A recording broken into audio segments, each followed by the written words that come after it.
Welcome back. રાજકોટમાં TRP ઝોનમાં લાગેલી આગ મામલે ત્યાંના કર્મચારી મનીષ ખીમસુરિયા પ્રથમવાર સામે આવ્યા। તેમણે આગ લાગ્યા બાદ 10 થી 12 લોકોનો જીવ બચાવ્યો હતો। તેમણે કહ્યું, પહેલા તો આગ સામાન્ય જ હતી, જો કે બાદમાં ઉગ્ર સ્વરૂપ ધારણ કર્યું, જેથી બાદમાં આગમાંથી બચવાનો કોઈ રસ્તો જ બાકી નહોતો રહ્યો।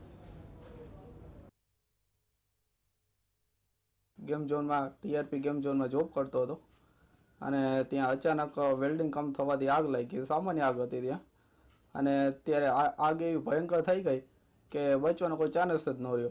બધાથી પહેલાં મને જ ખબર પડી કે આગ લાગી ત્યાં। એટલે આગ લાગીને તેના મેનેજર, સુપરવાઇઝર અને મારે સિનિયર અને ઓનર બધાને મેં જાણ કરી કે આવી રીતના આગ લાગી। એટલે આગ લાગવાથી રાહુલભાઈ રાઠોડ તેના મેનેજર છે, ઓલો મેનેજર શું ત્યાંના ઓનર છે, તેને મેં વાત કરી કે આવી રીતના આમ છે। અમે લોકો બચાવવા ગયા આગને। એટલે આગ એટલી સામાન્ય હતી કે બચવાનો કોઈ ચાન્સ ન રહ્યો।